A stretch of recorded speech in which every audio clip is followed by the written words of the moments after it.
teeny thing that I noticed. I didn't know what you guys thought about it, but at the very beginning, he's still out in space. Him and the child are sitting on the ship, and he starts drinking soup with him. Mm-hmm. But he lifts his lid a couple of times to do it, and I just kept thinking, is that more of a tease that eventually he's going to start taking his helmet off on a regular basis? That's what I was thinking. See the child actually trying to see his face. Right, right. Yeah. Actually, what did you guys think about the child using the Force to steal cookies? I thought it was great. It was adorable. I think he is a sociopath, and we're all just cool with it because he's a good-looking one. Yeah, he's cute. Actually gave me. Isn't stealing somebody who would be on the dark side? He doesn't know. He doesn't know. Yeah, he's 50 years old. Come on.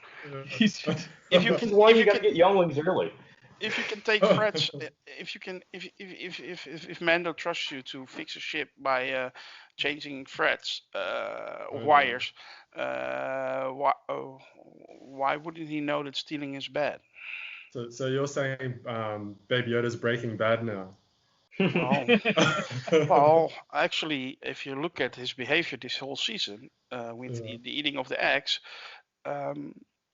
Is he actually a Jedi, or is he a Sith baby? Maybe he is. A little heel. There are little hints towards that he's on the dark side. We did only see one fertilized egg when they left, though. If there's only one that came out of that, eating the rest had no impact. I know, Max. I don't blame him for genocide or anything like those idiots online. But it's just thinking that aren't they hinting on him being on the dark side of things? Maybe, but I think he's innocent, and I think that opening scene, which was awesome with the wires, goes to show that I loved Mando's, because I think everybody's been in this position where you've been trying to explain instructions to somebody and they're just not getting it. And he's trying to explain to him like the wires. He's like, no, hold the blue wire, and I put it into the red wire slot, and he like holds up the red wire. He's like, no, not the red wire. Use the blue wire. He said, now put it in the red wire slot. And he starts putting it together. He's like, no, don't do that. He starts freaking out. I thought that whole scene was great. Yeah, it was. I immediately got Baby Groot vibes at that moment. So he's innocent. He doesn't quite know what's going on. He doesn't realize. He just wants the cookies, man. That's it. Let's wait and see. I'm not holding my breath on that. Maybe you'll correct me on this later, but if I can, I will tell you I told you so. In Baby Yoda's defense, he did heal Carl Weathers' character when he was like injured. Carl Weathers, by the way, Action Jackson, he directed this episode, so that's why the action looks so enormously cool, because it's Action Jackson. Come on. Yeah. Well, what else has he done? Carl Weathers? What else has that guy done? He has been directing a lot. I don't know exactly, but that's what he claimed on Twitter, because he was very active on Twitter these few days, because he was very happy with people being so happy with his episode. I saw that. Yeah. He really was. Right. And there was one other little thing that I spotted on Twitter that I did not see in the episode. I had to really go back in the episode, and that was the statue for IG-11. Where was that? Yeah, when they walk into the former bar, now a school, in the background you see a big statue of IG-11, because his sacrifice helped free Navarro, so they have a statue there in his honor. Huh. That is really cool. That's spectacular. Yeah, but it's just briefly in the scene. It's when they walk into the bar, which is now a school, to drop the child off. You can see it in the background a bit in the middle to the right. I didn't see it when I saw it the first time. I really had to look for it the second time. But it's there. Okay. It's absolutely there. And touching on the Dark Troopers, like you mentioned, Max, did you say they were clones, or they were just like normal soldiers? Well, there was a progression. They were originally clone troopers who had been modified to keep on fighting, particularly Taken clone troopers who had been converted over into fighting against the rest of them. But as that testing turned out to be sufficient because of the additions of the human intelligence to it, they started getting further into the testing process, but realized that the clones were going to age out and started transitioning back towards the mechanical aspects of it a little bit more than the human. So they end up being usually not human by the time they got to the end point of them, the Phase 3 versions. And those guys were basically entirely metallic and were just, I don't want to say grievous because I don't even think they were in that direction, but they were given particular skill sets that were good against fighting both Jedi and Mandalorians, potentially. Right. Because I remember there was some, I think, black troopers in Rogue One, and I did a little bit of reading on that. And apparently they were just like better stormtroopers in a way that they were like physically taller and stronger or something like that. But that's all I know about those troopers anyway. Those were the Death Troopers actually, and they are still troopers, normal. Right. They're just special forces trained. They're a better, more qualified version of the group. Right. Okay. Does anyone have anything else about this episode? Oh, I was just gonna say I loved every aspect of it, even my griping about the chase sequence and the fact that those guys should have known their way down the hill since they were stationed there with speeders. Aside from that, the entire sequence was amazing. The fight sequence, it was the classic crashing through a spaceship or fort type thing, and getting through there, getting to the points they needed to, getting all the checkboxes done. It was just absolutely astounding to watch all that happen. And then the breakaway down, that chase sequence was very much like Indiana Jones for me, like I said earlier. But it was just really cool to see with the speeders and all the Star Wars tech going into it. I'm sorry, Arch had a closing point there, I believe. Yeah. So two quick things. One, I thought it was a beautiful episode, and even in the little details, like at the end when you see just like the shots of the TIE fighters exploding, like the detail on like how the wings break away and everything, you can really see a lot of it. I thought it looked great, and that goes throughout the entire episode. When the base exploded after it was going through meltdown, you see a shock wave kind of come off. And it's after they're already heading through that canyon, but if you look back through the canyon, you can see the shockwave kind of come off of it. Just little details like that throughout the episode. It was also pretty brutal. It was understatedly fairly brutal. Like when Cara smashes that scout trooper into the side, or when Carl shoots the final one off the end, and you see just like his empty helmet go rolling across the ground. It was a little bit of a vicious episode, I thought. Yeah, and also when Mando like threw that stormtrooper like to the ground from up all the way up high. Yeah.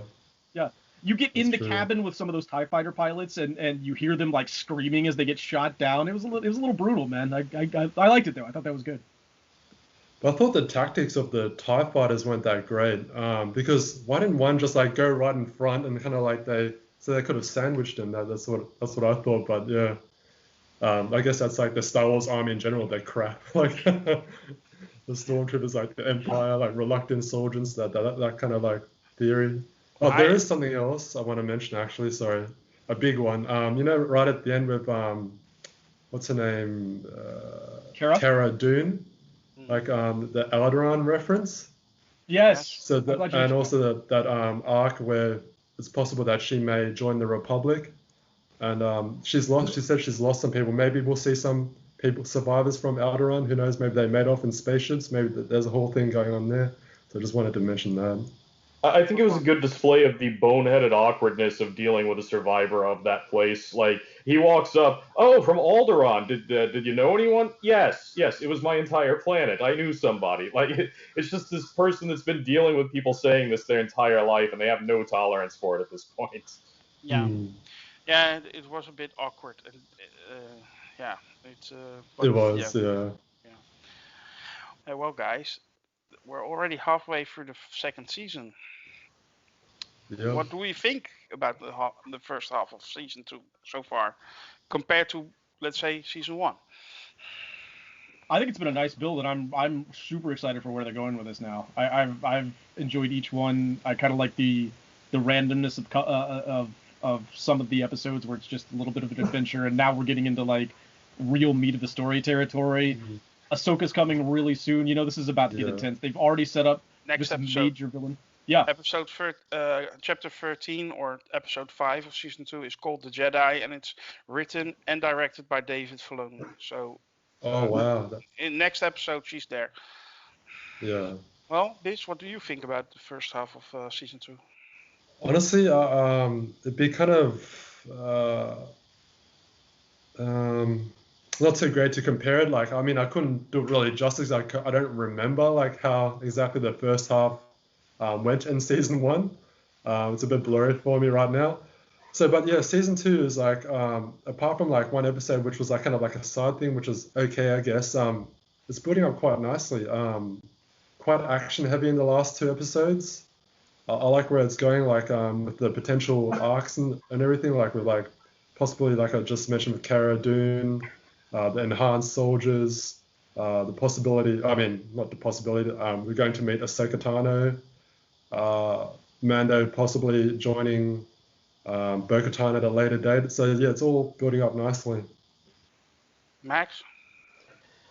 This feels more significant than the first season to me. The first season to me felt like a gear grind. Like if you're watching an RPG or playing one, they were going out and collecting the pieces of gear they needed to get. They were getting their Master Sword and their Shield of Hyrule.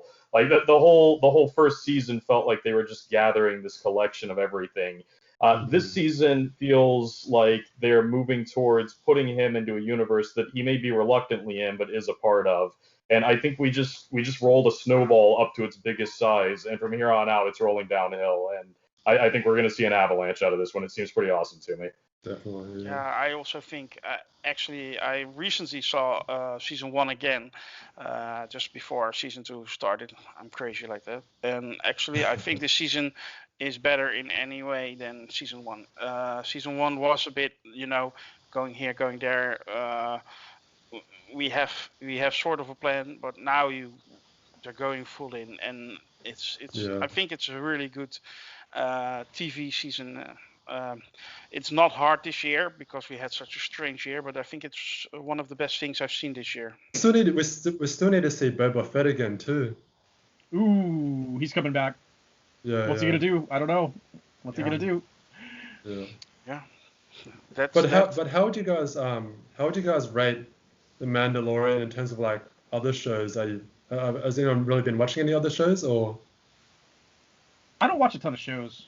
I think it's really good. I don't know. I wouldn't expect anything more out of it really. So it's as good as it could be to me. Yeah, I agree with Arch. Personally, I'm a Trekkie, and of course, I'm following Star Trek Discovery. Oh, right, of course. Yeah. And I agree with President Akbar on Sakaar that it's one of the best Trek shows ever made. And so yeah, compared to that, to me personally, I like Discovery more than I like The Mandalorian, but that's just personal taste. I see that The Mandalorian is absolutely awesome, and yeah, I enjoy it very, very much. I am a huge fan of space cowboy shows. Cowboy Bebop, Outlaw Star, and anime were both amazing. Firefly. Firefly is like the highest echelon of acted space cowboy shows that I could ever compliment something with, and this show seems to have the funding and the audience that Firefly needed to have in order to succeed, which makes me think this is going to do very well because that's all they were missing on that show, and this one is just syncing up spectacularly. Well, I think that will wrap up our review for this week. It's a little bit longer this time and cut in half. I hope Arch can fix that. We'll see. But, join us again for the next review next week. And, of course, please join us on Sakaar. And you can join us on the review as well. Have a nice weekend. Bye-bye. Bye, guys. So,